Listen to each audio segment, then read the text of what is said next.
il y a une semaine de mobilisation des départements qui est organisée par l'Assemblée des départements de France pour mettre en alerte sur la situation de nos finances publiques et l'urgence, on va dire, de résoudre ces difficultés financières qui frappent les départements.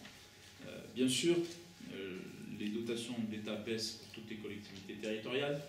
Bien entendu, il ne s'agit pas pour nous de ne pas participer à l'effort de réduction des dépenses publiques. Ce n'est pas moi qui vous fais dire le contraire.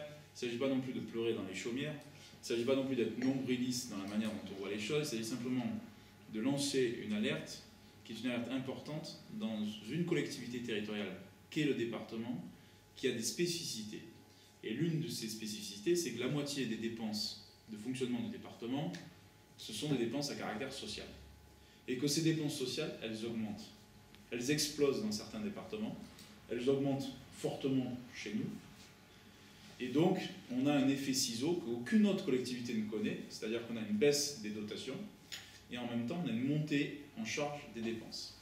Donc, ça veut dire, très concrètement, pour le département de l'Ain, c'est 50 millions d'euros de perdus en 4 ans, en 4 exercices budgétaires. Je dis aux parents d'élèves et aux familles, qu'est-ce qui va se passer si demain on n'est plus en capacité d'assurer les transports scolaires de vos enfants? Je dis aux personnes âgées, qu'est-ce qui va se passer demain si on n'est plus en capacité d'avoir des maisons de retraite, d'avoir un plan senior et de maintenir à domicile le plus longtemps possible les personnes âgées? Je dis aux personnes handicapées, qu'est-ce qui va se passer demain si on n'est plus en capacité d'assurer les travaux de mise en accessibilité comme nous avons pris l'engagement ou un certain nombre de prestations sociales? Je dis à toutes les familles du département de l'Ain, il ne s'agit pas pour nous de pleurer dans les chaumières, il ne s'agit pas pour nous de se plaindre. Ce n'est pas la question des élus, ce n'est pas la question du train de vie des élus qui est posée, c'est la question de notre solidarité et de notre proximité dans les territoires. Et donc, ce que je dis simplement, c'est qu'aujourd'hui, le département, il assure des missions essentielles. Il transporte vos enfants, il accompagne les personnes âgées jusqu'à leur fin de vie, il fait en sorte qu'on puisse attirer des entreprises sur notre territoire. Il fait une politique d'environnement, de tourisme adaptée de manière à rendre attractif notre territoire. Il assure la couverture numérique aussi en partie du département.